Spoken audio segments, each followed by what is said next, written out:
workouts, of voluntary workouts. Voluntary. The team posted a picture of him walking into the facility with the caption, QB1 in the building. Mm-hmm. Although it does look like he's outside. Yeah. Browns even screwed that up. Little dad joke in there. Baker Mayfield did not report to the workouts. Well, not terribly surprising. Yeah, that's not. I mean, we know Baker's not, so I'm not going to hold Baker accountable. No, I would not report to. I would. Why would I be there? Well, first of all, he's still rehabbing his shoulder, and if you replace me on my show, I'm not showing up to the company picnic. Okay. No. I'm probably not going to show up. I've had plenty of critiques of Baker. Him not going to the voluntary off-season workouts after rehabbing and Deshaun Watson being there is not a big deal. We have Baker's back on that one.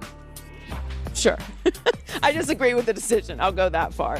Now, he's not expected to show up at all. He is due $18.86 million guaranteed, and that's going to obviously make it harder to trade him.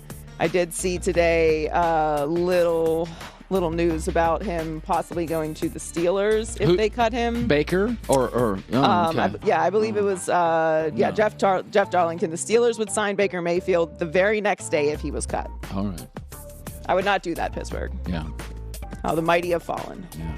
So we're doing drama for the start of the show. That's what we're doing today. Sure. Winning Time is an excellent show, in my humble TV watching opinion. Very entertaining. I think it's very entertaining. But many of the people who are portrayed in the show are unhappy about how they're being portrayed, and one such person is Jerry West. So he had his lawyers contact production, demand a retraction, apology, and damages for what he is calling a baseless and a malicious assault on his character. Oh, that's a strong wording. Very strong. His lawyers also are saying that Winning Time falsely and cruelly portrays Mr. West as an out-of-control, intoxicated rageaholic, which bears no resemblance to the real man. Now, they also said that HBO's disclaimer, because when you watch the show at the beginning or at the end, whatever, it has a disclaimer that says this is a Hollywood show. This is like depicting characters. This is not real. It's a dramatization. It does not accurately and perfectly reflect these happenings. It's based off of a book. Now, there's some issues with Magic's portrayal, Kareem. They also included statements from Kareem, Michael Cooper, and Mitch Kupchak saying it's not an accurate depiction of Jerry West. I will say this about the show entirely. One, I think it's great.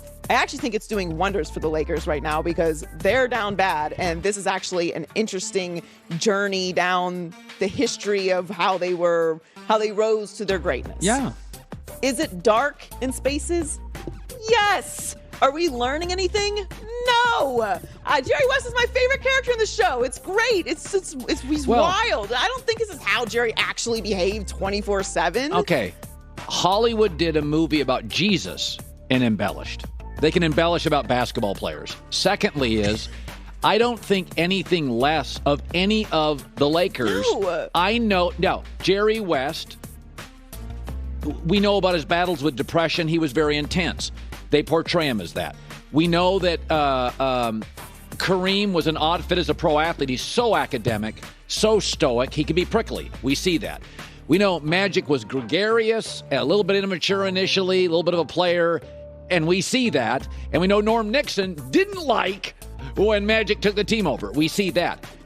They're embellishing all of it. And Dr. Buss. But Buss he had quite a time. So my point is on this, there's parts of each character that are very accurate, and all of them are embellished. But I don't think for 1 second less of Magic, Kareem, Jerry West, Pat Riley. No. I don't, or for that matter, Jesus. I understand the movie, and I understand what Hollywood does. Right. I find them all actually to be more relatable because of the show. Yes. It adds a layer of complexity to the story and the characters. I used to do caricature drawings, right? Yeah. Like sell them at the mall. Yeah. Oh, you did? Yeah. I'd be like, you want me to draw you for $10? And you'd sit down and I would tell you, this is a caricature.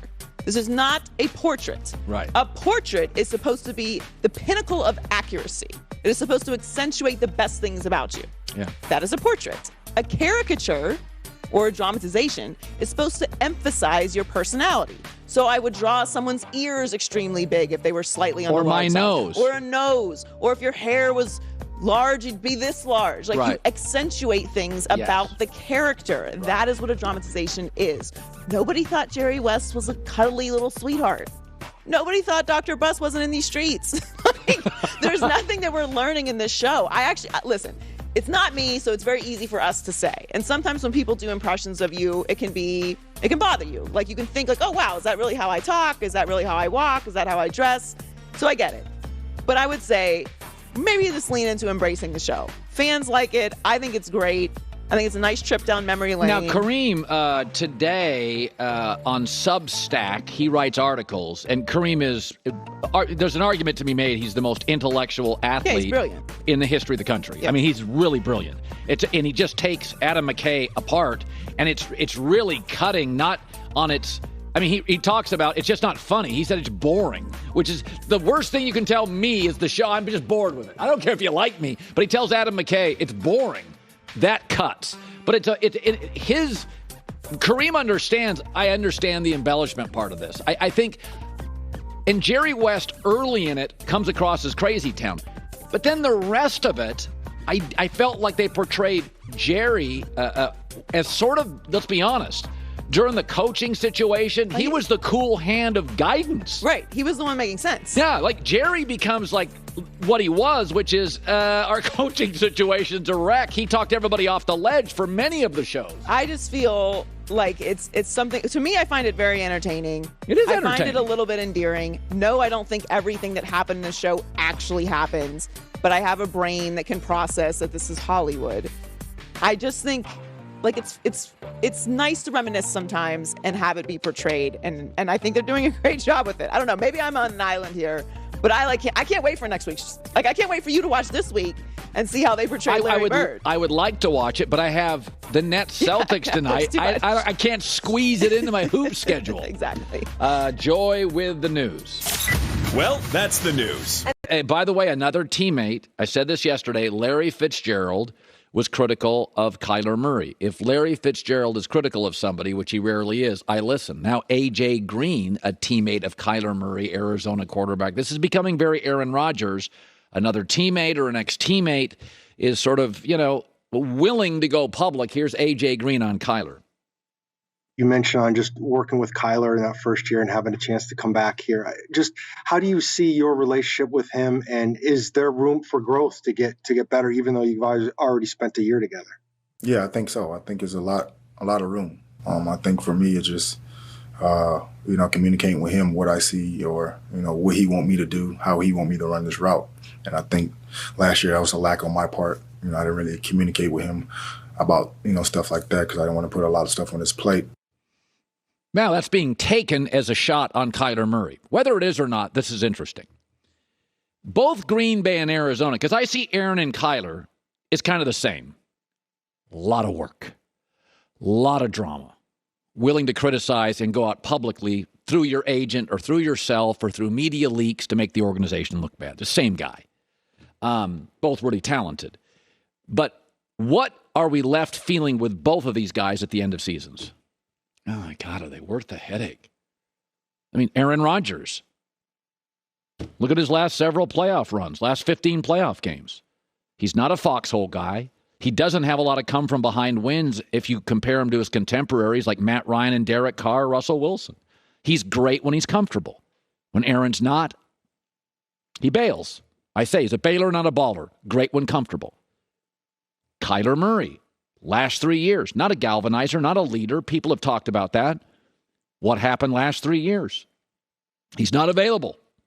He's not good. He's hurt. He declines. The NFL's hard, and the quarterback position's the hardest of all the positions to play. And there is a leadership makeup I never feel with Mahomes or Josh Allen or Peyton Manning or Russell Wilson or Tom Brady or Matt Stafford. I never, ever think, God, is it worth it? That's all I think about with Aaron and Kyler now. That's their brand. Yeah, they're great. Yeah, they're talented. Absolutely special. And both organizations have to pay them because they're trapped. But God, is it worth it? And the answer currently with both is, yeah, it is. Right now, it is. But I believe Green Bay and Arizona would bail on both if they could. They can't, so they won't. And remember what Chris Mortensen said in February? His tweet was, there's an odd vibe between the Cardinals and Murray. It's alarming. Murray's described as self-centered, immature, finger-pointer. Murray's frustrated with the franchise, embarrassed by the playoff loss to the Rams, thinks he's being framed as the scapegoat. You think you'd get that, honestly, from Russell Wilson or Burrow? I don't know. Mahomes, Josh Allen? I just don't think. Lamar Jackson? I just don't think you'd get that. I think Kyler and Aaron, because of their makeup, of their personalities, there's a reason why we're disappointed at the end of seasons more than other great quarterbacks. Because this is hard. You have to be a foxhole guy. You have to be about others, not yourself. And the words that come up with Aaron and Kyler are always the same. Self-centered, a lot of ego, finger pointers. Boy, Aaron's a finger pointer. That's indisputable. So, but right now, are they worth it? Is it worth it? The answer is yes for both. Joy with the news.